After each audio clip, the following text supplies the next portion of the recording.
ঘূর্ণিঝড় রিমালের তাণ্ডবে লণ্ডভণ্ড হয় মোংলাসহ সুন্দরবন উপকূলের মানুষের ঘরবাড়ি, ভেসে যায় কয়েক হাজার মানুষের ঘের, পানিতে তলিয়ে ফসলেরও ব্যাপক ক্ষতি হয়।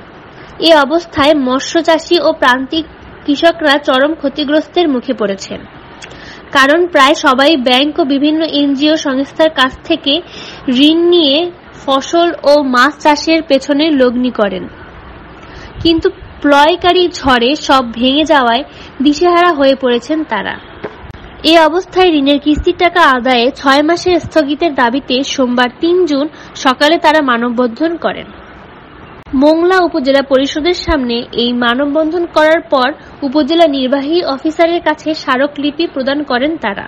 পরে ক্ষতিগ্রস্ত প্রান্তিক কৃষক ও মাছ চাষীদের দাবির প্রতি একাগ্রতা প্রকাশ করে উপজেলা পরিষদের ভাইস চেয়ারম্যান মোহাম্মদ ইকবাল হোসেন, পৌরসভা কাউন্সিলর মোহাম্মদ শরীফুল ইসলাম, সরোয়ার হোসেন ও সুন্দরবন ইউপি চেয়ারম্যান ইকরাম ইজারদার উপজেলা নির্বাহী অফিসারের কাছে স্মারকলিপি প্রদান করেন। উপজেলা সরকারি কমিশনার মোহাম্মদ তরিকুল ইসলাম উপজেলা নির্বাহী অফিসারের পক্ষে এই স্মারকলিপি গ্রহণ করেন। আপনারা দেখছেন বাগেরহাট 24 টিভি। সব খবর পেতে আমাদের সাথে যুক্ত থাকুন। সাবস্ক্রাইব করে আপনার প্রিয় পছন্দের চ্যানেলটির সাথে থাকুন।